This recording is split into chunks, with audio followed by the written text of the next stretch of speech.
Depois desses pensamentos, Raskolnikov olhou com mais afinco a situação e conseguiu perceber mais e mais pontos que chamavam a sua atenção. Alguns deles eram a forma como o pretendente de Dunia se importou pouco como ela e sua mãe chegariam a Petersburgo. Algo realmente muito questionável. Outro ponto foi que era muito claro para Raskolnikov as intenções dele com Dunia. Ou seja, ele queria uma moça que já tivesse passado por dificuldades, pois desta forma ele conseguiria ser visto como um salvador pela sua esposa. Sendo visto como salvador, Dunia aceitaria passar por algumas situações delicadas sem reclamar, mas apenas agradecendo e se sentindo abençoada por ter casado com ele. Aqui podemos ter inúmeros pontos de reflexão. Será que somente nos casamentos que isso pode acontecer? Será que somente em relações amorosas? Ou será que essa situação também pode acontecer em todos os tipos de relações entre pessoas? Desde que exista uma pessoa necessitada e outra pessoa que possua o que aquela pessoa necessita, criando uma espécie de relação tóxica, para dizer o mínimo. Em seus pensamentos, Raskolnikov refletia: sei que é mais fácil a minha irmã se sujeitar à vida escrava numa plantação do que vender a sua alma e o seu sentido moral numa união com um homem ao qual não respeitasse e com o qual nada tivesse em comum. Para sempre e só por interesse pessoal, e ainda que o Sr. Ludin fosse feito de ouro ou diamante, ela nunca consentiria em ser sua concubina legal. Então, por que consente agora? Onde está o enigma? A coisa é clara, nem sequer para salvar-te da morte ela se venderia, mas em compensação está se vendendo. Vende-se pelo irmão e pela mãe. Daria tudo por eles. Sim, quando é preciso, afogamos até o nosso senso moral, liberdade, tranquilidade, consciência, tudo. Vendemos tudo por qualquer preço, contanto que os nossos entes queridos sejam felizes. Mais ainda, pensamos com a nossa casuística particular, fazemos como os jesuítas e, de momento, tranquilizamo-nos com um fim nobre. Somos assim, e a coisa é clara como o dia. Nessa parte, podemos fazer uma comparação entre Dunia e Sônia, pois ambas estão em situações parecidas. A diferença é que Sônia já chegou a fazer o ato em si, enquanto Dunia ainda está planejando fazê-lo.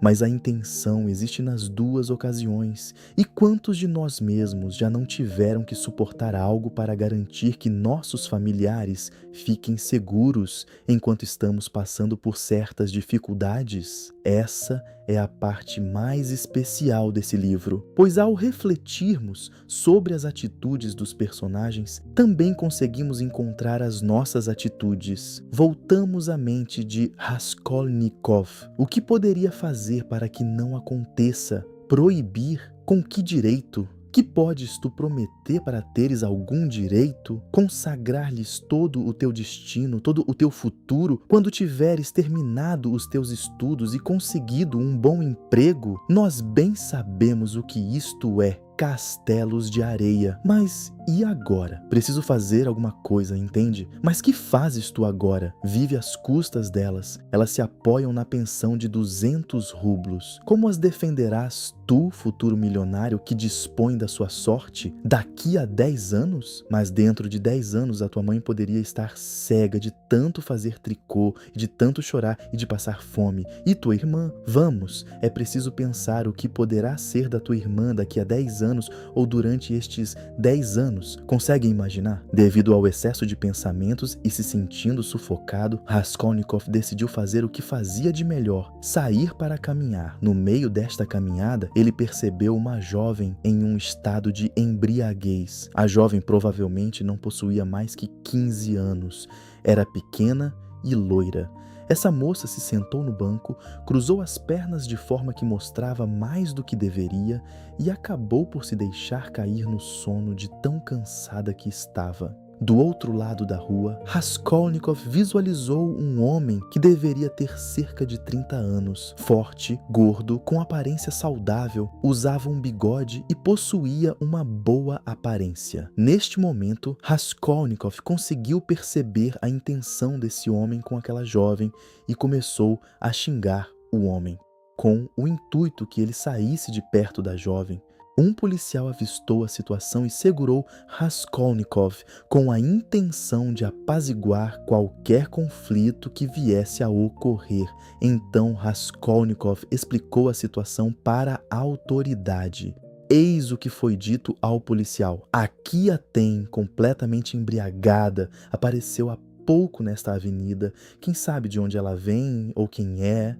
O mais provável é que a obrigaram a beber e abusam dela pela primeira vez, compreende? E que depois colocaram-na na rua. Repare no vestido, repare como está vestida. Deve ter sido vestida à força. Não foi ela quem se vestiu, mas sim mãos de homens inábeis, é evidente. E agora, repare naquele homem com quem me preparava para brigar há pouco. Não o conheço, vi-o agora pela primeira vez, mas ele, durante a caminhada, reparou na menina desorientada. E agora estava com grande vontade de aproximar-se dela e, no estado em que está, levá-la sabe-se lá para onde. Você tem que acreditar em mim, eu bem vi como ele a observou e vinha atrás dela. Simplesmente atravessei seu caminho, mas ele estava esperando que eu fosse embora. Tinha se afastado um pouco e fingia que enrolava um cigarro. Como livrar esta coitada das mãos dele? Como poderemos levá-la para casa? Neste momento, ao que parece, o policial se compadeceu com a situação e informou que levaria a jovem até em casa. Raskolnikov deu alguns copeques para o policial chamar uma carruagem e tirar a moça dali o mais rápido possível. O policial achou a atitude esquisita devido às vestes simples de Raskolnikov. A moça em questão ainda estava inconsciente e não respondia quando perguntavam onde morava. Até certo momento em que a jovem se levantou e seguiu adiante, ainda embriagada, mas desta vez com o policial acompanhando seus passos. Raskolnikov supôs que o policial possuísse uma filha na mesma idade da jovem, pois o mesmo teve empatia com a situação e lamentou o estado atual da juventude e de sociedade. Algo para se notar nesse ponto é a ênfase que Dostoiévski deu às vestimentas dos personagens. Ou seja, mesmo que uma pessoa se vista de maneira elegante e se porte de forma digna, nada impede que ela possua pensamentos impuros e intenções obscuras. Muito dessa obra se baseia na vida do próprio autor, pois ele também viveu em Petersburgo quando era jovem. E também teve pouco auxílio dos pais nessa mesma época. Então, bem dizer, essa obra pode ser vista como uma autobiografia, de certa forma, mas não só uma autobiografia do autor, mas sim dos seres humanos e da sociedade. Podemos fazer uma citação que se encaixa perfeitamente. A sociedade é um reflexo das pessoas que vivem nela. E também não há nada de novo debaixo do sol, pois o que acontecia no passado ainda ocorre hoje em dia. Por isso é tão importante ter o hábito da leitura, porque quem não conhece o passado está fadado a repeti-lo. Eis que Raskolnikov perguntou para si mesmo: por que me meto a ajudar os outros? A mim?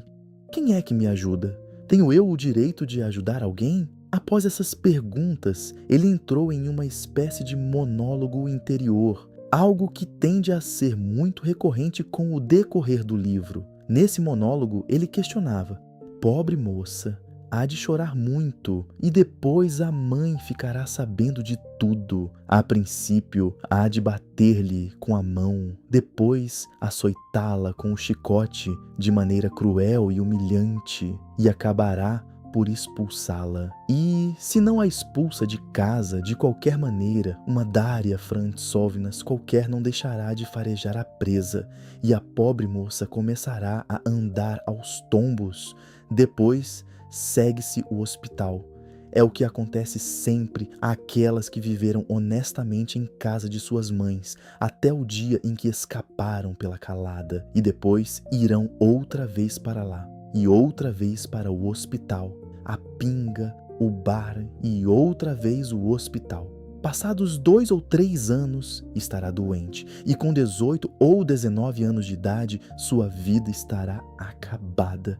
Não as conheci eu assim, por acaso? Mas o que me importam elas? Apesar de que sempre me importam, ufa!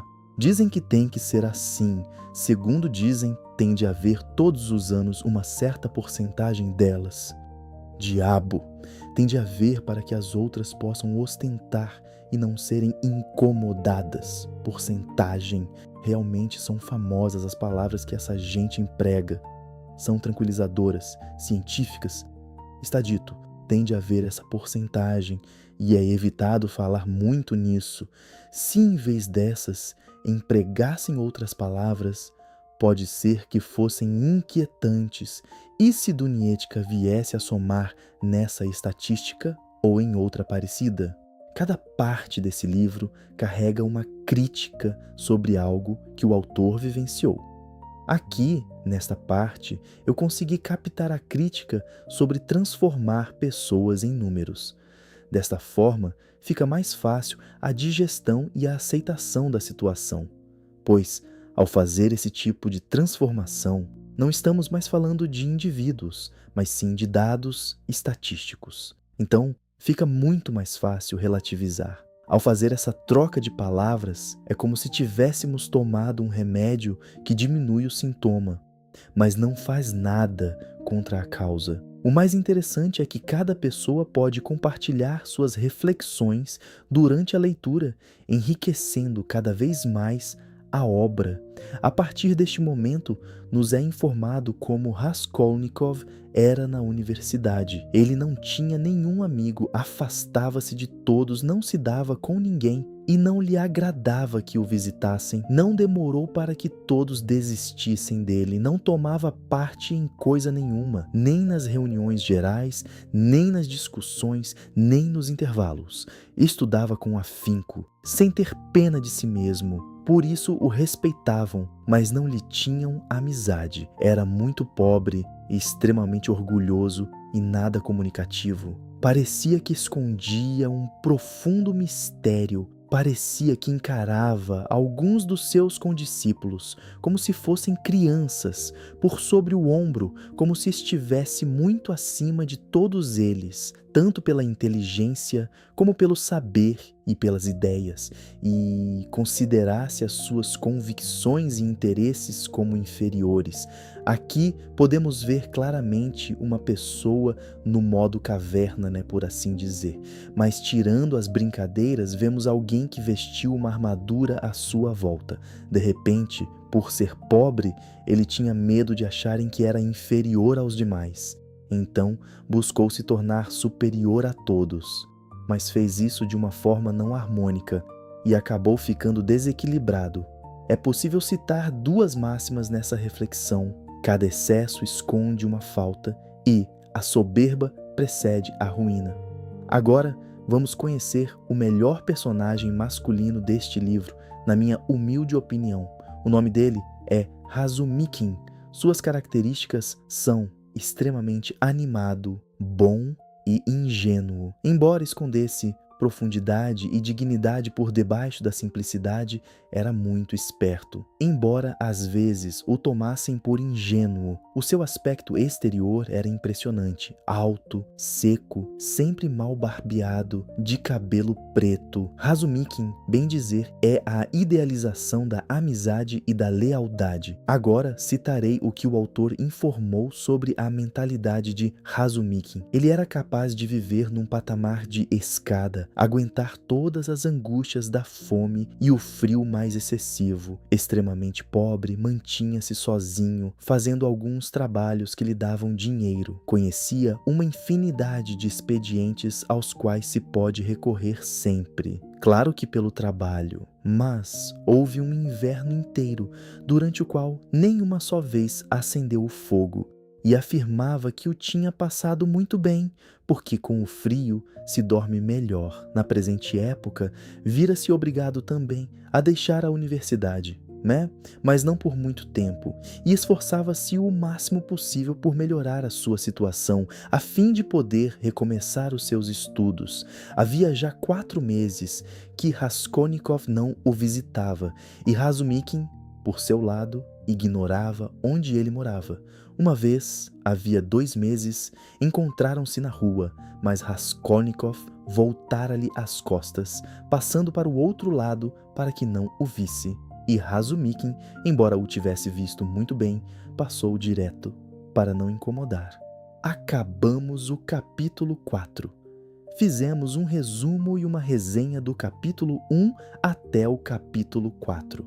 Pretendo fazer este tipo de conteúdo até o fim do livro, então ainda teremos muitos resumos, caso vocês tenham gostado. E lembrem-se, cada um de vocês também pode colaborar com as suas reflexões até aqui. Ultimamente, ele estava pensando em pedir ajuda a Razumikin, mas seu orgulho o impediu diversas vezes. Ao decorrer do dia, nosso protagonista começou a caminhar e caminhar, até que se deparou na frente de uma taverna e percebeu que estava com muita fome. Ele entrou na taverna, pediu uma aguardente e um pastel. Como fazia muito tempo que não bebia, logo sentiu o efeito da bebida. Sentiu tanto que adormeceu no meio do mato. Ele sonhou com uma carruagem gigantesca e muito pesada, sendo guiada por um cavalo pequeno que mal conseguia levar uma carroça. Aqui podemos ver algo muito interessante. A carga era pesada demais para o cavalo em questão. Agora, pense nas cargas que muitas pessoas carregam. Na maioria das vezes, a carga está muito acima do que conseguimos carregar.